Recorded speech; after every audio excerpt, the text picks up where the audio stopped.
Hey guys, welcome back again to the Exchange podcast.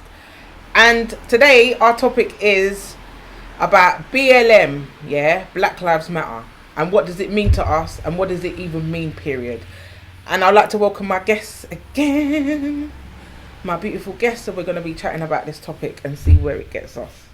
So guys, BLM, what does it mean to you guys? What is it? What is even BLM? Black Lives Matter. To me, I'm going to be honest with you, I haven't really been following it that much because of the whole ethos, as we were discussing before, behind the funding and the whole setup of the actual organisation. Break that down for us a bit deeper for people. Say again? Break it down a bit more for people. Okay, so basically... I'm not aware of that. So it's more so the funding, where the funding's coming from, who it's coming from, was it set up? It's not really set up for black people, as much as I understand it. But the hashtag and the term Black Lives Matter, I do support. For me, like I said, personally, I do follow it, but then I'm not really someone that's really on it like that because I do my bits outside of the whole Black Lives Matter community and the whole thing.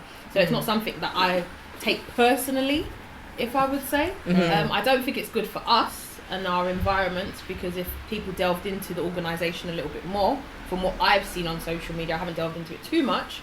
I think we need to kind of read into things first before we just take it for as it is and say, right, we're supporting that movement and it's supporting black people for the better. I agree. I think, RIP George Floyd, that definitely started a movement. But I remember, when people posting the black squares and black pounds where everyone was trying to support as many black businesses as possible.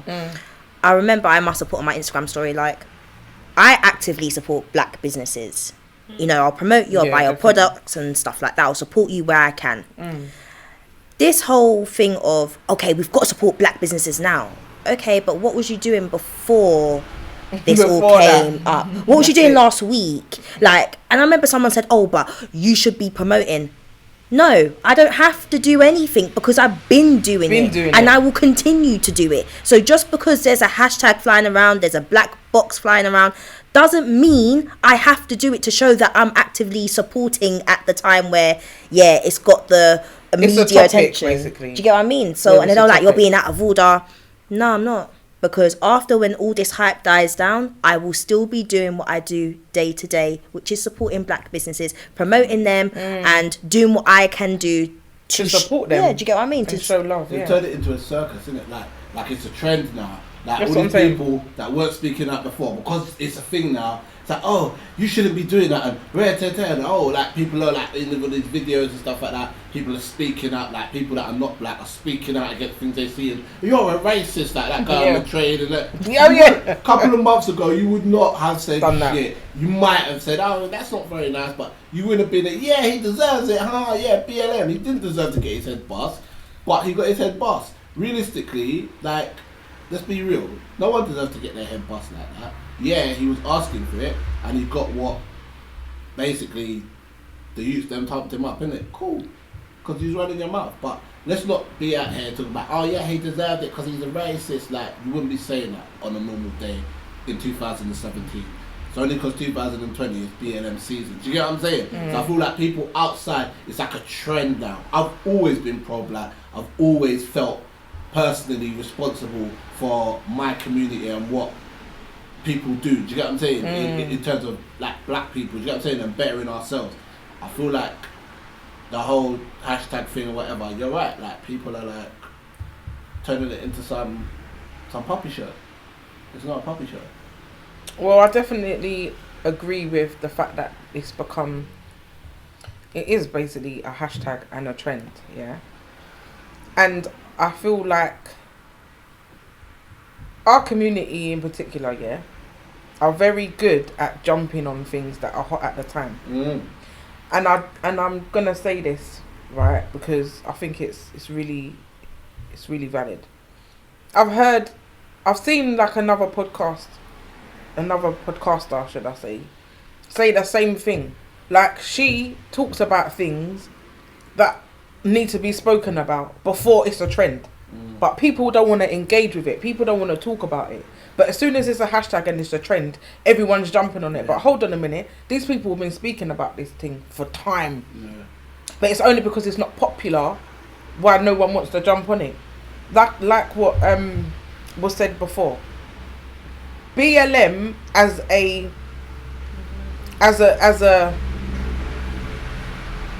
like a thing to say, yeah, is a thing. Like cool, not even it's a thing. So the actual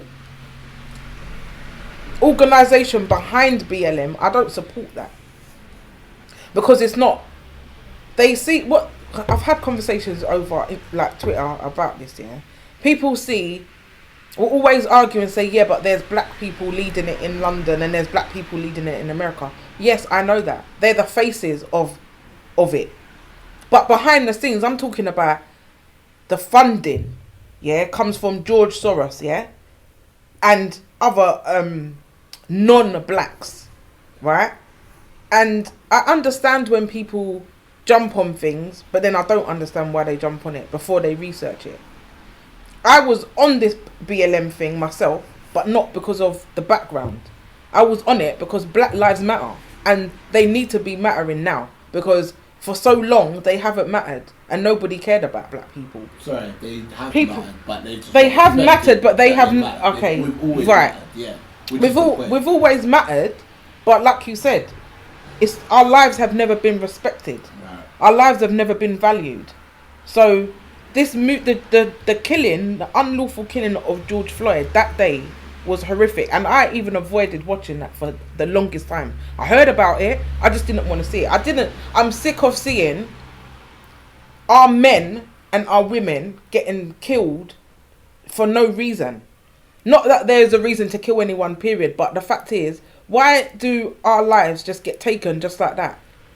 Like like it's nothing. Can I mention something? I don't know about how everyone else feels, and this is why I'm saying it, but I feel like social media purposely put out the videos of people being killed in their last moments, and that's desensitizing. Yeah. Precisely.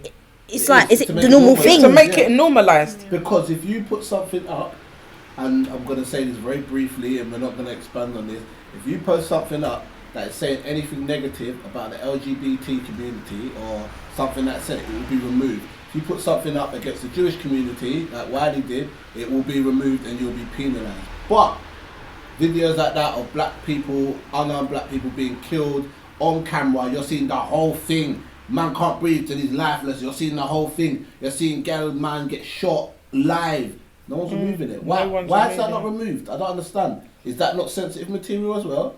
Why is it not being removed? So obviously someone or somewhere where in the higher ups is controlling what's allowed. Just like you're allowed to say the N-word in any rap song, whatever, and they'll just blur it out on radio and carry it on. But if you were to say a derogatory term against a Jewish person or a white person in the song, that song would not get played at all. You'd be penalised for it. So why is it okay to allow words like the N-word to be put all over radio? Well, it's not on radio, but we know what goes in the place. Do you know what I'm saying? And big performances, artists are singing songs and the whole crowd are saying the word. Do you get what I'm saying? That's allowed, all these things. So we know someone has got an agenda somewhere, and what is being let out to the public is the stuff that basically shows that we don't matter, but we do matter. But do you get what I'm saying? Yeah, we feed into that as well because we actually use the N-word. We do. So if we are using the N-word ourselves, then why wouldn't you put out the music? I'm not saying that it's right, but if we're using it, they're gonna put out the music and blur the N-word out, and then it's okay. There's no issue with it. But why is that okay? Do you get because what I'm we've saying? made it okay because we've been doing it for years back in the day when music. But why is that okay? If it's not okay, it's not okay. What I choose to say amongst my friends or in my house is a different thing. But why if it's not okay, and to say things about like derogatory terms against Jewish or other races, whatever, is not okay to put on radio. Why is it okay just because amongst us we say that? Do you get what I'm saying? I'm not agreeing saying that it's right, but I feel like if anything, amongst ourselves, We should be able to use the word if we want. All these people say, why can't we say it? But bro, what do you mean why can't you say it? No one should be saying it. Why would you want to say it? Do you get what I'm saying? We've got to change that ourselves. It's very difficult, but I get what you're saying. We do need to change, but it's something that's been embedded into our culture. Do you get what I'm saying? For a long time. Yeah, and it's going to be very difficult to undo that. I feel that the best solution now is, if it's going to run, it's going to run. But don't promote it. Don't let it be out there. Like, tell people, right, if you've got that word in your song, it can't be played on radio. It's simple. But they blur it out, so it technically is. Nah, because if you said a different word that was, you know what I'm saying, it wouldn't be blurred out. The whole song would just be scrapped. Yeah. It wouldn't even be a thing. You wouldn't be allowed to be out. You know what I'm saying? Yeah, I get that. Yeah. But I'm just thinking because about it. We've allowed it for so many years now. We can't just that's flip oppression. The script that's over. Oppression. Yeah, of course. We can't flip the script overnight and now expect all those songs to be taken off. It's going to take another generation. It's going to take a generation to change One, it. I think maybe two. Couple generations for that to change. But I definitely agree with the whole thing of our lives have always mattered to us, yeah, but not to the masses. And I feel like they've made it okay for them to show us dying like that. It's systematic though, isn't it? Of course it is. So many levels. It's crazy on every level. Because like you said, in other cultures, yeah, that would not be allowed to happen, man. No way. Imagine this was a live killing, a live lynching. A live lynching, and that was okay to do. You didn't even shut down the internet. No. Because they have the power to shut. If they wanted to turn off the internet right now, they could do it. But they sat there and they watched it, and it was okay. And it was being watched over and over again. So no wonder you're gonna get young people looking at that and feeling devalued. But then, just to put a spanner in the works. Okay, it's not okay for them, and it wasn't okay for them to leave the content up there. But we ourselves have a responsibility of what we post on our page. People are reposting it on their page because they want to spread awareness. Because they want to spread awareness. But you don't need to spread awareness by showing someone's last moments.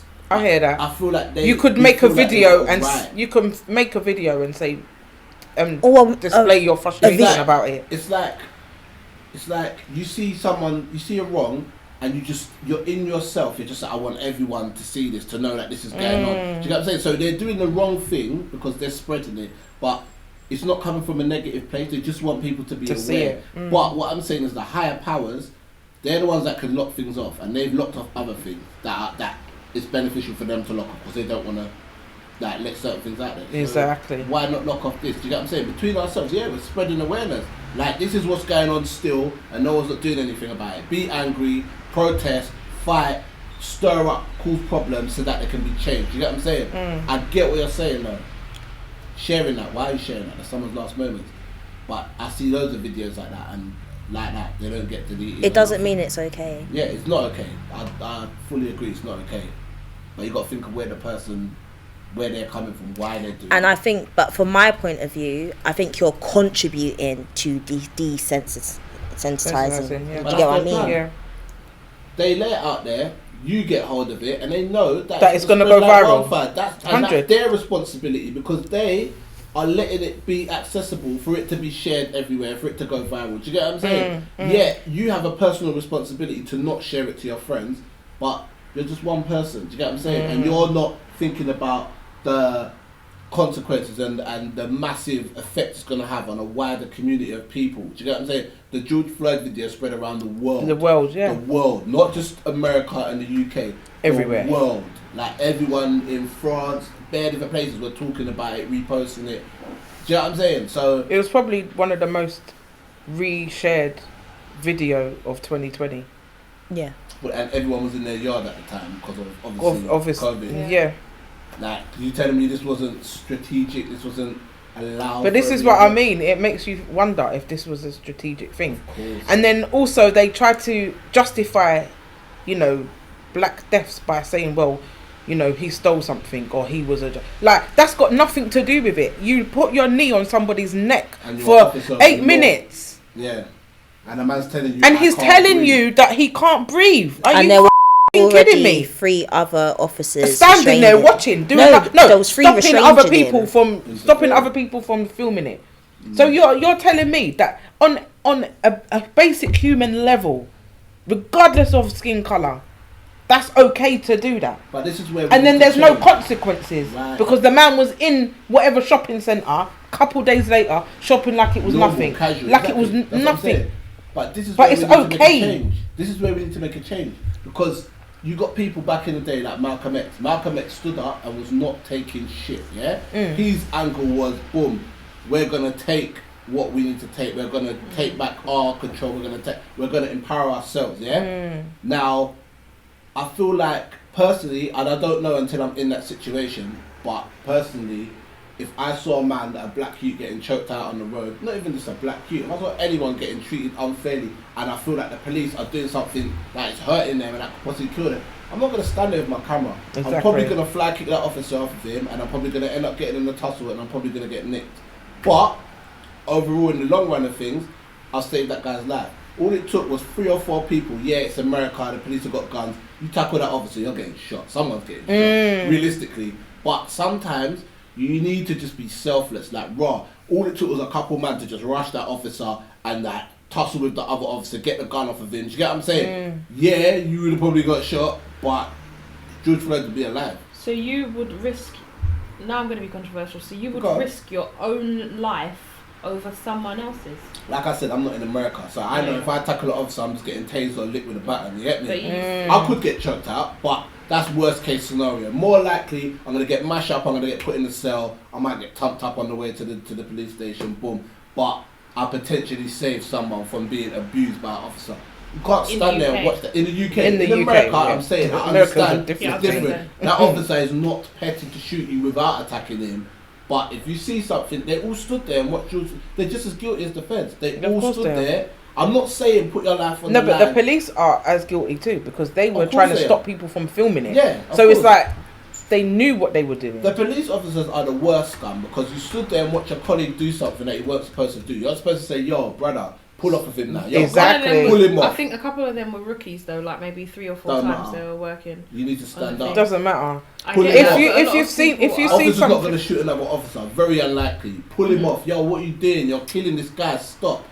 But deal with whatever at the station. With the police force in general, and that I can't speak for other countries, but you know we've got it in the UK, we've got it in America. The main two, there's a lot of systematic racism in there. Racism. So we don't know what happens behind closed doors in the police station. Chinese, do you get what I mean? We don't know what happens. And if they felt that, you know, their life could come or their pension could get risked, their paycheck could get risked, they felt like, you know, even if I did stand up, it wouldn't make a difference, or I'm scared of what the implications may be.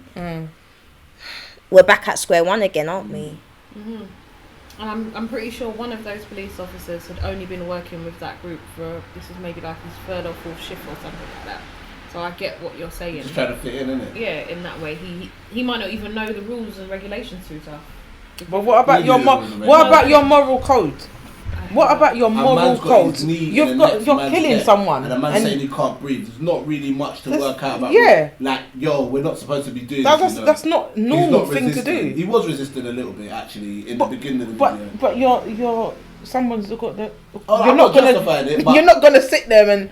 You're going to try to live. Isn't that manoeuvre allowed in some police forces? What, I'm pretty sure the knee to the neck or just no, the restraining or something. You're not allowed to put your knee on somebody's neck. Not in the UK. You're allowed to hold them. And they already had... And you can have them, They already had him held. In the other picture, which they tried to take off the internet, is that there was 4 of them. So him on the neck and 3 other people across different parts of the body. Do you get what I mean? Those 3 other people... Hulk or something. I don't know, but these, do you know what I mean? Do you get what I mean? These 3 other people had him restrained. So he was. He was restrained. He had his handcuffs. He had his handcuffs. So what danger is he to anybody now? No, none. None. But you had to. The most he can do is the worm. He can't do anything else. Like the worm. That's it. Where's he going? So how do you think this affects the police in the UK then? Well, they started getting a little bit bright. Police been doing stuff like this for years. But I haven't noticed it. I didn't notice it. It's only now, since the George Floyd killing happened, execution happened, right? I started to see police officers really manhandling particularly young people anyway. I've not seen many videos of like olders. Yeah. But manhandling them, flinging them down. I see one with the officer had his knee on his neck as well in the UK.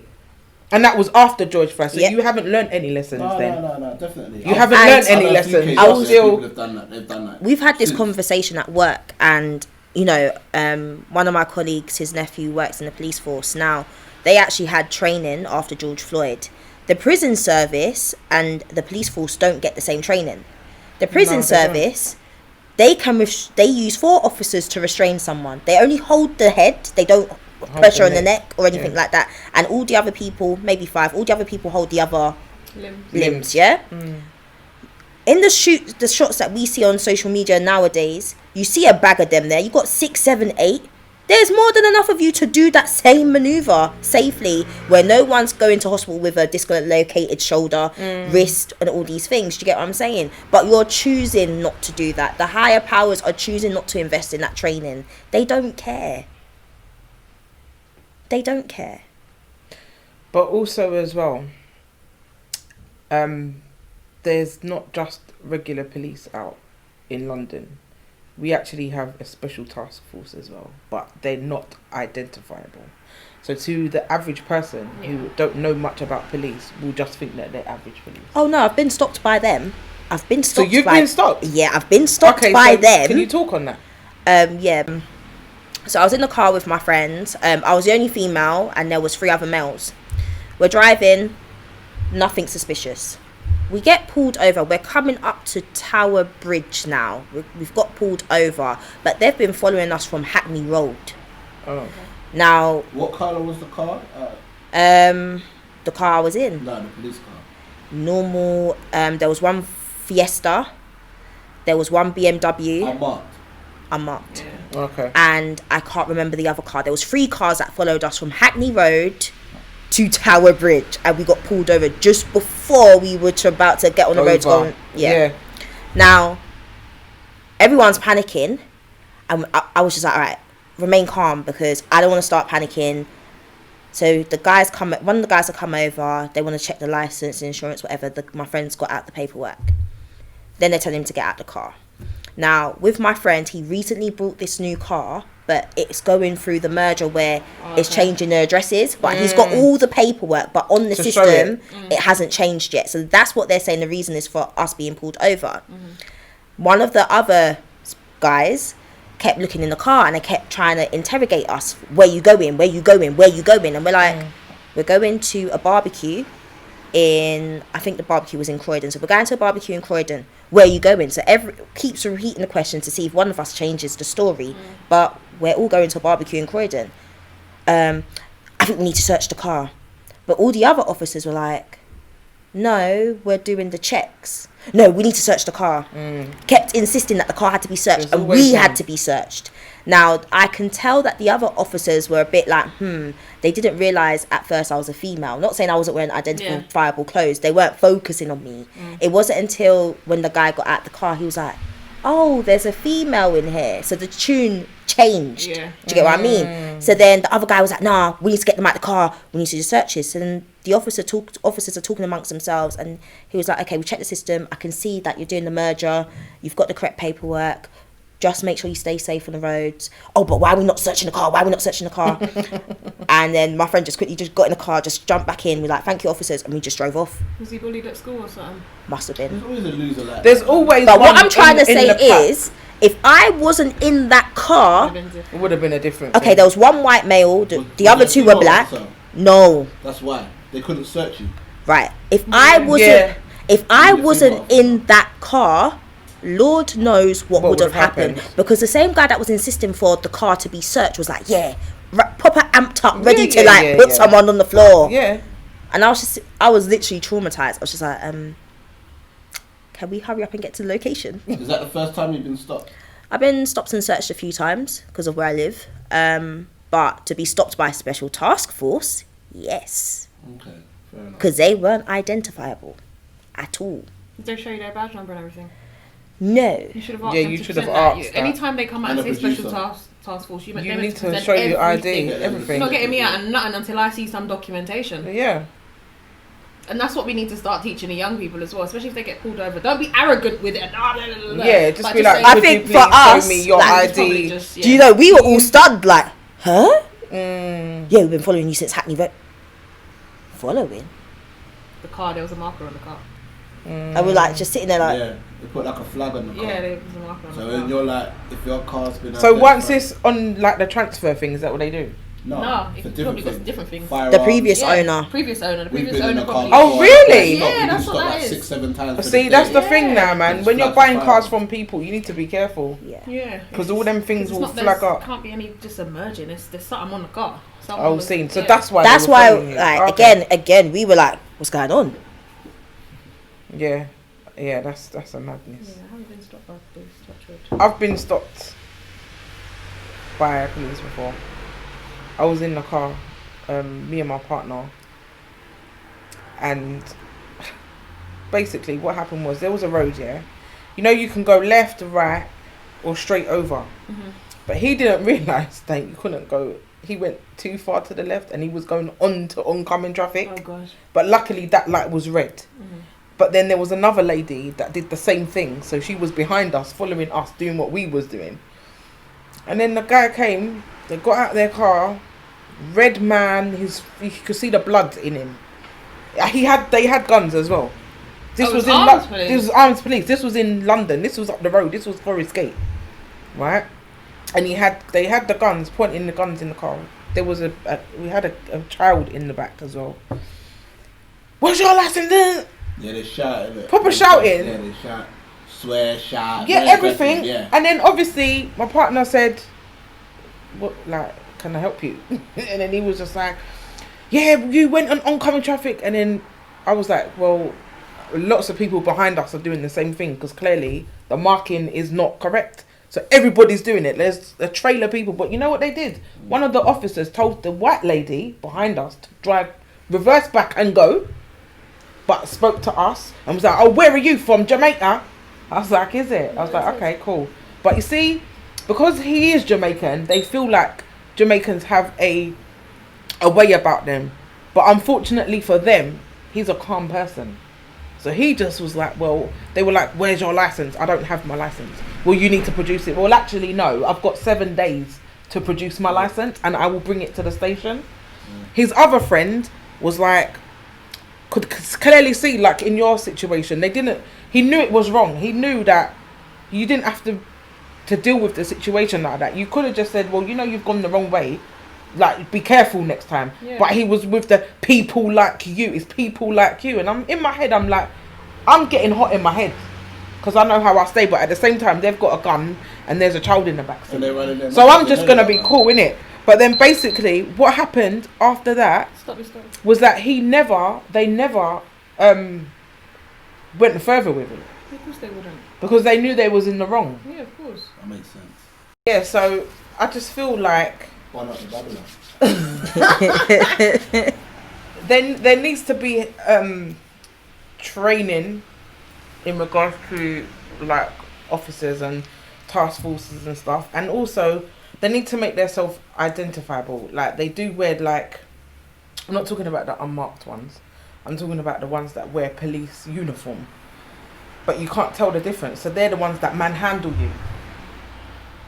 They're not the regular ones. They're the ones that manhandle you. But to the average person, they're not going to know that.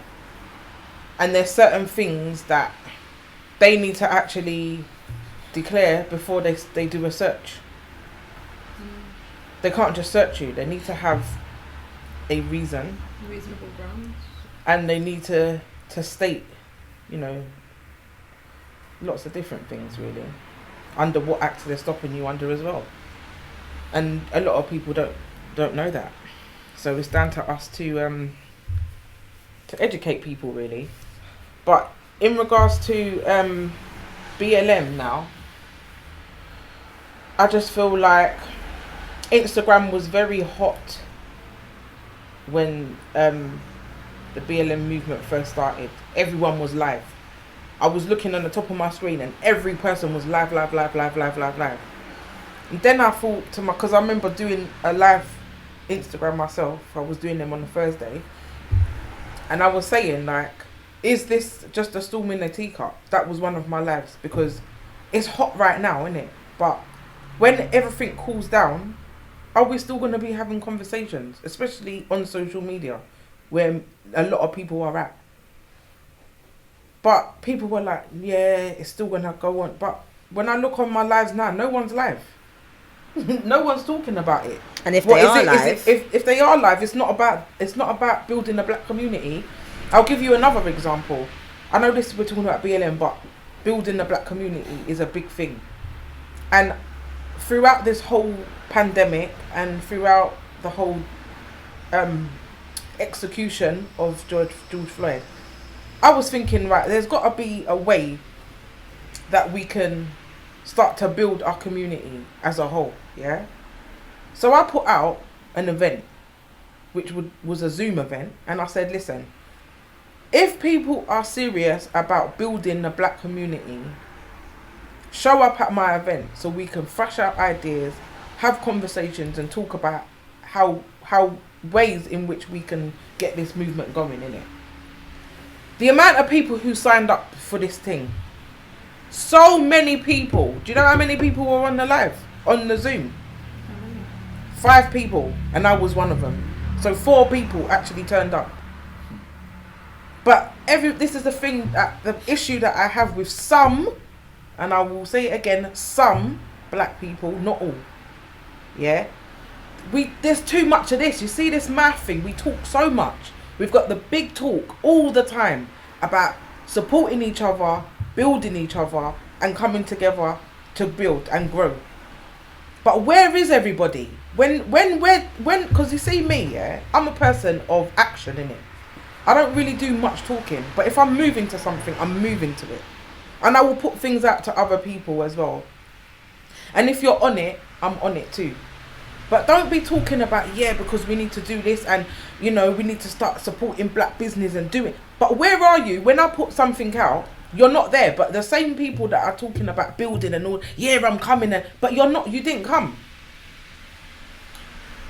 So what is it with black people, some black people, and the talking business? I'm sick of the talking. Everybody can talk. Talk a good talk, but I'm not willing to walk the walk. And not willing to research. And I see it from time and time again. I've even been in conversations on Facebook when they're talking about building the black economy. Mm-hmm. Right? And I've said on numerous occasions, yeah, let's put our money together and invest in something. I'm still waiting for the response. I don't feel... I'm not saying that... Because obviously trust is an issue as well. Yeah? And not everybody in the community is going to be able to do something. But everybody has a purpose, yeah? And everybody has their position in this whole game. Do you understand? So... what I'm basically saying is there's way too much talking and there's no action. Put your money where your mouth is, innit? Because I put my money where my mouth is, facts.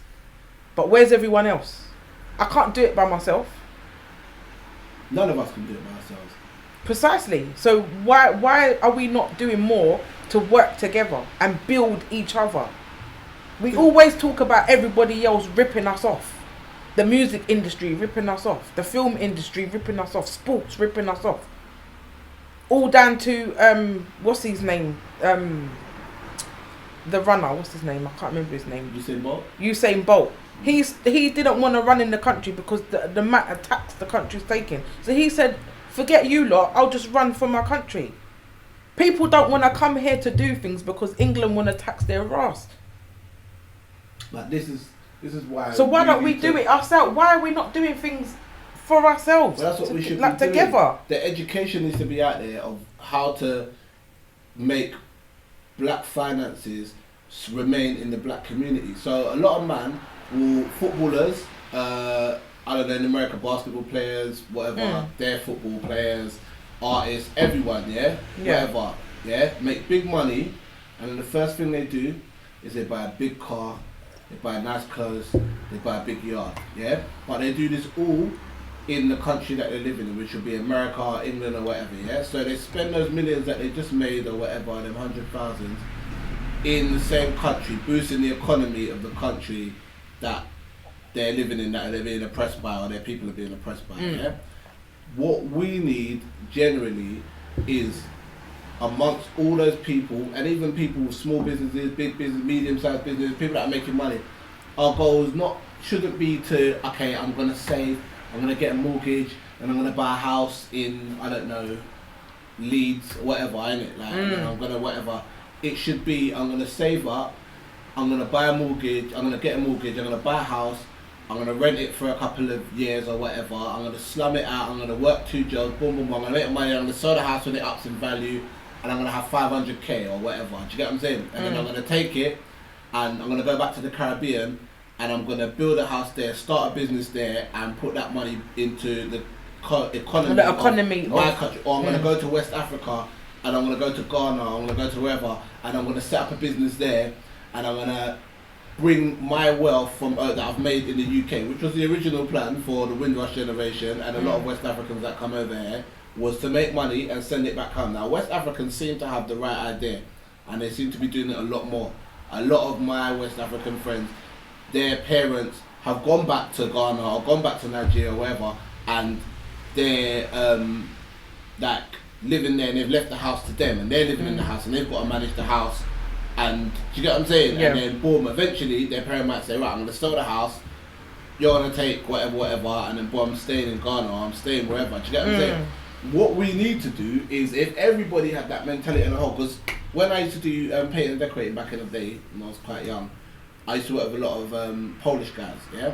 And a lot of them that I'd get friendly with and start talking to them at lunch or whatever, they'd be working with me for like 6 months, and they'd be like, yeah, do you know what, like, after like next year, I've saved enough money, I'm going back to Poland to finish building my house, and then and then I'm going to do this. So they were literally making money, slumming it out, just to send money back to their country and build up their life over there. And then that's it. When they're in Poland, they're rich, brother. Well, they're not rich, they're well off. And but it's about grinding over here and living over in your homeland or wherever. Now, a lot of us have been separated from our culture, our Caribbean culture. As much as I sit here and I'm Jamaican. I'm not Jamaican. I am of Jamaican, but if I go to yard, they'll be like, yeah, English, foreign, you've got foreign.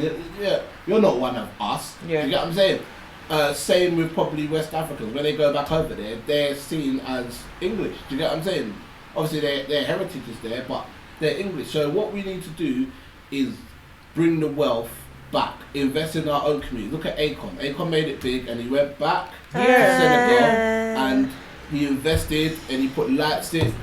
No, go on. No, go on, finish. No, right, she's giving the... But, yes, he's self-made, and he's made enough that he personally doesn't have to work again. What I don't agree with is selling out your culture. Yeah. How do you say so that it's culture? Because you're selling it to the Chinese. The Chinese are coming to you with an investment plan. They're throwing money at you. But what is the fine print in that contract? I know exactly what you're saying. I feel like that's a whole different conversation for like the depth of that. Because I know what you're going to go into and that. I thought that's a whole different. I used him as an example because what he's doing is the right move. How he's doing it and who is getting involved and who we're gonna owe and who's gonna have major. That's a whole different conversation. But I feel you and I agree with you. But I just use him as an example. Of if everybody was doing what he done with big money, he wouldn't need to go to the Chinese. Do you get what I'm saying? He could do it amongst a pair of his artists, like other artists. Like, okay, boom, Dr. Dre, P Diddy, this person, that person. There's like 8 man, and we've all got 2 million to put together. That's not a lot in terms of building cities. And but it's like a start. But it's a start. They might put more. A lot of these men donate like hundreds of thousands to charities and stuff like that. I'm not saying don't donate to charities, but someone like P Diddy that's so pro-black and we need to black this and black that. Boom.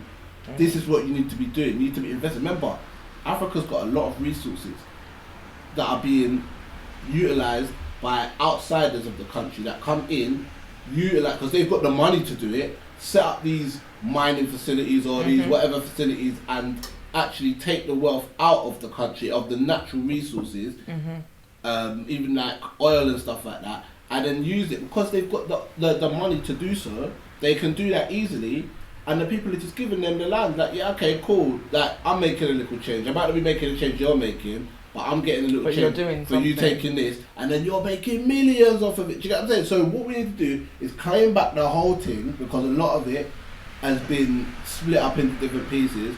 And I'm not just talking about Africa, I'm talking about the Caribbean, even though the Caribbean is not originally ours, but that's a whole nother conversation, a whole different subject. Yeah, realistically, Africa is ours. Yeah, I hear what you're saying, but let's be real. A lot of people don't want to put in the hard work. They want the quick and easy route. That's what's more glamorous to that. With these plans, these long-term plans, these generational wealth, you don't necessarily get to reap that reward. Do you get what I'm saying? Right, it's another generation. But most people don't want that. Well, why can't I get some? If I'm doing this, I want this. The ego is real. The pride is real. Now, and unless you're working with people that are got the same mindset as you, okay, we're gonna do the hard work now, so our children and our grandchildren don't have to do what we did, but they can do something better than what we did. It's not gonna work. It could be now if everybody jumped on board. Everyone had to be on board. All of the people that are with a substantial amount of money in the black community. Because there are lots of black millionaires. There are a lot of people still investing in the black community. I feel like we're saying that we're not in this generation. And what I think we need to remember as well is we are like the 3rd, 4th, 5th generation of the Windrush migrants. So we've kind of lost a bit of our culture along the way. So those 3rd, 4th and 5th generations are not actively going to want to go and invest back home or back Africa. Like I said to you before, some of them might not have never even travelled. Some of them might not have never even been home. Some of them might not even be able to speak the native tongue. So there's going to be a lot of factors that come into play when investing their money. So it's all well and good us saying putting that money there, which I think we should. But I think if we get to the basics and start doing it at home first within the UK, because this is all we know. Yeah, but this is all we know. Caribbean and African, because we're English. However, if we get ourselves together here first, then we put the plan together, because we just can't go over there and be like, right, I want this land and that land over there. They're gonna say, I know a couple people that are doing that. No, but you can do that. Yeah, you can do that. But when you got to think about the taxes that you pay, all the other hurdles and obstacles that you've got to get through all of that, it's a lot. If you educate yourself here first, because we can go over there, you might get some people are opportunists. They'll go over there and be like, right, I was able to do that.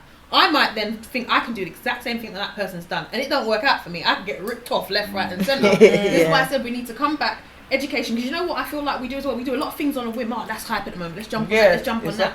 We need to get back to educating for a little bit. Not saying that you've got to sit there for 2-3 years and study and read the book and think about all those things, but we need to think about it, plan it, be a bit more strategic with it. But this is why I said you need to surround yourself around like-minded people that are on what you're on. Yeah.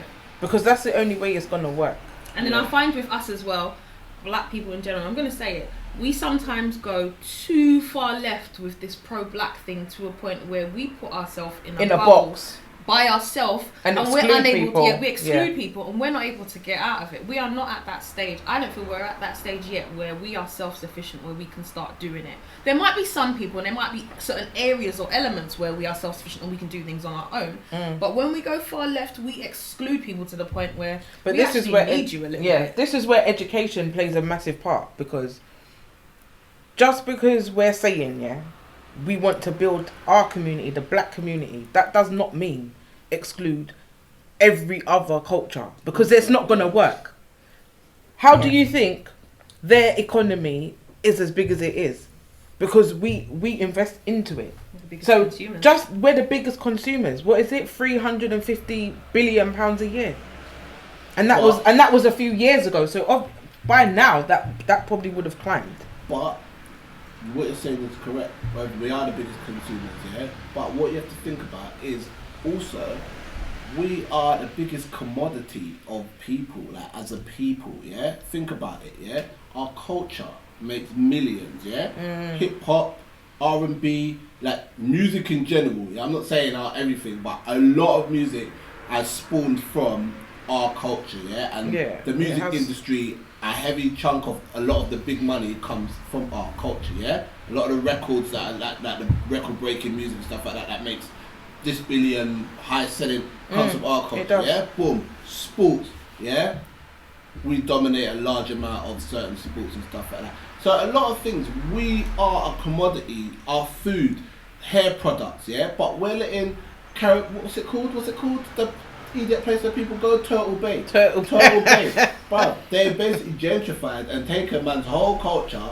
And I don't blame them, because if I saw everyone like kebab but no Turkish man was making kebab shop, I'm like, right, I'm gonna make kebab shop. Boom. Same with packs. Bare black girls go and get their hair products and spend mad money. When I go packs and get my grease and shit, why is it so expensive, bro? But because you're a specialist shop that deals with specialist hair products for black people, but is it owned by a black person? No, it's owned by some next brother that's not even black, that probably looks at black people and looks at them like they're shit, yeah? Like, and take your money. Right, and talk to you like this shit when you go in there, bruv. Like, I've seen all them videos of girls going there and getting disrespected. Yeah. I had it online with someone that controlled their Instagram post. Now, they, lockdown, hair products was hard to get. So I'm having to travel all the way up to Upton Park. Now, I've gone in a shop and I'm like, like, your main shop is not open. You're kind of using your friend's shop or another business shop. I know what you're talking about. And I've gone in there and I said, hold on a minute. Come on, man. This ain't even half your stock. Like, do you get what I mean? And you've put up the price. So now I've come on Instagram. I'm seeing some sponsored posts. Ironically, it's the shop I went to. We've got, of course, and location. We've got everything you need. So I commented and said, no, you don't. No, you don't. Because I went there yesterday and these products weren't there. Well, if you looked in this aisle, that aisle, brother, it weren't there. I looked in all the aisles up and down. Oh, but you need to speak to someone. No, what you need to do is not do false advertisement on Instagram. Well, who do you think you're talking? I'm talking to you. I said, uncle in the flagship store in this location wouldn't be talking to me how you're talking to me. So what? Big up uncle for me, same way though. Bye. Vex. No, I went on Amazon. Lockdown. Amazon's got all the products. I went on Amazon as well. I bought everything. I actually bought.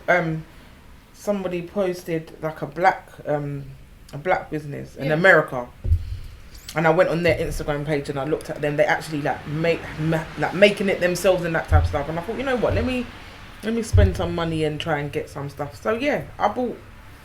And then the shipping was a bit of a myth, but if you're supporting, you're supporting, innit? So I just thought it was good. I went on Amazon and then I went on. There's a couple black hair shops within the UK. Zandy's is one of them, where I bought products from them as well. So I've always been doing that, actively been putting my money there. But I just don't like when people are like, why is her product so expensive, or why is this not well, we know, but it's the basic principles of business though, isn't it? If it's just you one by yourself buying stuff, chances are the prices are going to be extremely higher than those who are buying in bulk together. It's just so like people don't take these type of things into consideration straight away. They just, and that's the thing, putting down the black person who's trying to make something of themselves. If I said to you today, right, I'm setting up a black hair shop because I'm a black woman and I understand black hair, right? Then you'll come to my shop and see that this is 80 pence more than what Pax is or whatever. You're not gonna come to my shop because you don't want to spend. I can go to get it. People are not understanding how business works. It's just like with food. You'll come into a Caribbean shop and say that you don't want to pay £7.50 for a large meal because you can go home and cook it yourself. But I'm not giving you a raw chicken. I'm not giving you a raw product. I have to use gas, I have to use electric, and I have to cook it. So it's labour to make that food for you. Can I play devil's advocate on this one? Of course. Right. So, I'm someone that with Caribbean food, sometimes I feel like it's a bit overpriced. And that is because I know I can cook myself, yeah? And I feel like, I'm paying like £8.50 for rice and peas and chicken meal. Like, I'm getting 1 quarter leg of chicken. We know how much a quarter leg is. Quarter's not expensive. Like, chicken quarters are not expensive, right? And I'm paying like £8.50. Yeah, so sometimes I'll look at it like I'm not trying to pay like all this P for, and the reason why I'm such a critic is because I'm Caribbean, my family's Caribbean, my auntie makes food, my mum makes food. Do you get what I'm saying? So, but then you go Hakkasan. You go Hakkasan. Saying to you, never let me finish. Yeah, carry on. My thing is, it's like I'm more of a skeptic on it. Whereas with a Chinese shop, I can't be like, well, I can go to Ling Sangs and get. I don't know, like, you know what I'm saying. But when I'm eating Caribbean, I'm like, boom, like I know what I'm looking for. That jerk weren't really on point. You get me, or that curry got, and I'm paying £8-9. So I understand why. I'll still support it. Don't get twisted. You get what I'm saying? I'll still support it all day long, but I can understand. Huh? You won't go back. No, I always go back. I always support. Like, but my thing, I was gonna say, my thing with that now is that it comes across, because I don't know for a fact if it's always that, but it comes across like with the black community, especially Caribbeans, we always complain about what we can do ourselves. Yes, we all can cook. Most of us can cook a little jerk chicken and a little curry goat and rice and peas. But if you go to like Asian shops, for example, it don't. Their aunties can cook, their uncles can cook, their granddads, their nieces. They're going to their shops and they're packing out their people's shop, sitting down there all day, every day, eating their food. They're not going to turn around and say, "Oh, do you know what? My auntie can cook it, so I'm not going there." Why do you think the money stays within their economies? And it's the truth. I've had conversations with owners of like Indian restaurants and that type of stuff. I see more white people in Indian restaurants. Hold on. To be honest, than actual Indian people. Personally, I don't. You get what I'm saying? I just like in a Chinese shop. If you go down Ilford Lane as one example. Mm-hmm. And a lot of areas. Ilford Lane though. That's not the point. That is community. Ilford Lane, you've got an Indian restaurant over the road here, packed out, and there's their people in it. I've seen them during like when they lifted up the lockdown things, and then people were going. They were queuing outside to go in their shop. Yeah. But if my shop was next door, they're not coming in there. Can I tell you something? Can I say something? One thing that we get wrong in the black community is we're not consistent, and I don't care. I'm saying it with my chest. We're not consistent because you know why we cuss and say we're not gonna go to that shop to buy the curry goat and rice and things like that. Because I go in there, I get stink face attitude for no reason. But not in all shops. Let me finish. Not in all shops. So you get stink face attitude. You go there. Sometimes they ain't got 59% of the menu. I've never experienced that, you know. Let me finish. I can't lie to you. Let me finish. Then you go there. You know that. Exactly. Yeah. And then you go there and then they'll be like, the mac and cheese tasted good last week, but this week it tastes old. We're not consistent with what we're providing. And I think some of these shops, when we've got a brand, say like, I know I'm going back to Caribbean Scene and Turtle Bay, I know they're not a representation of us, but they're consistent with what they have. You know you're going to get the same food all the time. With us, it's very hit and miss with us. So sometimes you are going to have bad days, you're going to have good days. And I think that is what's our problem. But that's with all restaurants though. No, but that's not the point. That's not. I don't think so. I don't think that's the case because you can go to other restaurants and the food's not consistent. I've been to Turkish restaurants and the food is not consistent. Yeah, Nando's not all different types. I don't think it's not a black thing. Business as well. You're talking about chain businesses.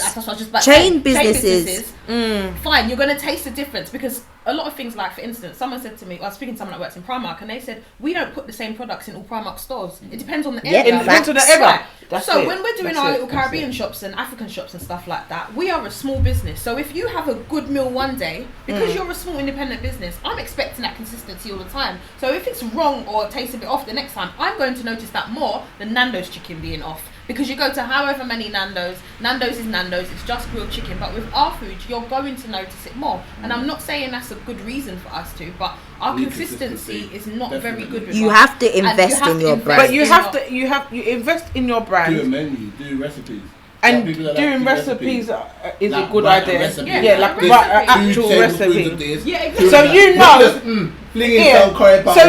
that if you wasn't there that day, you know that someone else could cook that food and it will be the same. Right. But then in saying that though, and we all know this as Caribbeans, not everyone's hand is the same. No, you get that saying about your hand. Yeah. Like your hand can swell rice and this and that. My hand cannot swell rice. So why can some people bake good black cake and some people can't bake good black cake and they use the exact same measurements? Like, because the sauce is different. That's why the hand is a thing. That's why people say, because my mum can swell rice, but I can't. Whatever rice I'm putting in the thing is how it's gonna be when I finish.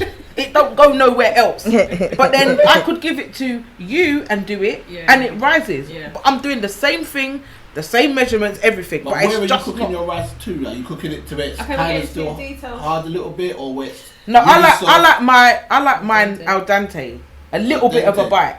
a little bit of a bite. Swelling that much. The swell is where the water absorbs. You get me? If I put this, not necessarily, because my mum cooks rice al dente as well, and it's up there. Yeah. And then there's certain people that can't cook big pots of rice. Like when I say big pots, I'm talking about the family occasion. Big pots like this. Yeah. And there's some people that perfect that big pot of rice. They're like, Mama, how you do that? Auntie, but you know, it's something that you have it's all in the an. I don't think it's something you can go to school for. No, that's just a natural we just ability. Need to be more consistent with us within ourselves and our community. We do, but I feel like we need to support the businesses though. No, we do, but how can we support a business if they're inconsistent? No, but this is why you have relationships with them and you talk to them and give them feedback on stuff and have conversations. Imagine I'm sure there's one Caribbean restaurant in the world that would be receptive to constructive criticism, because businesses don't grow unless there's input. And if you're a business that is for the community, then you need to hear the community. You know, like that. Like, you have to give feedback on a service. I think for them to improve. In Caribbean shops, I think the key thing that we need to stop doing as a Caribbean people is stop microwave food and sell it to people. You need to have the things that keep the food hot.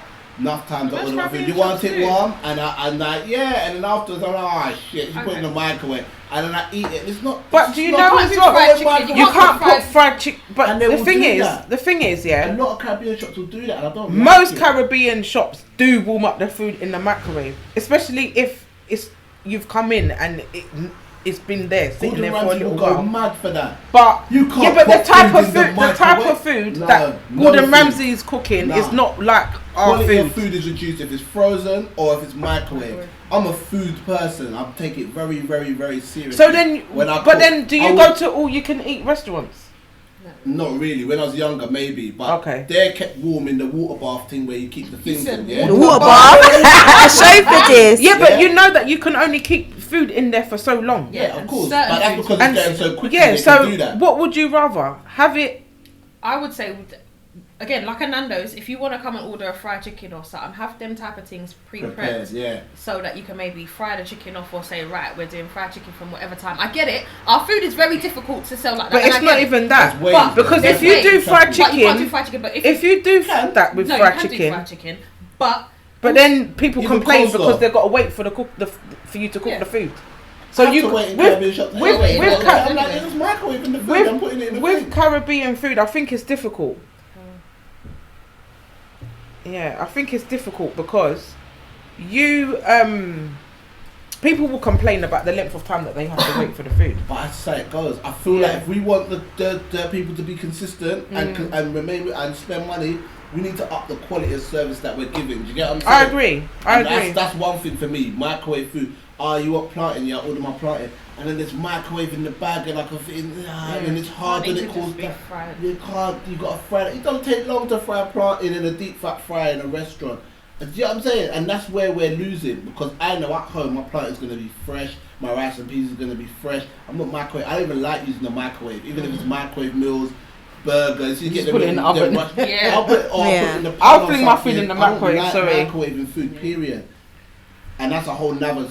That's a whole topic, another topic. But you know what? Yeah. Closing statement. As on that note, man, seriously, we can go on forever in it, but we'll probably have to come back and touch on this again. But so we've come to the end of another episode of the Exchange podcast, and I want to thank my guest again for coming in, putting up the stage. Oh, yeah. But we'll be back again next week.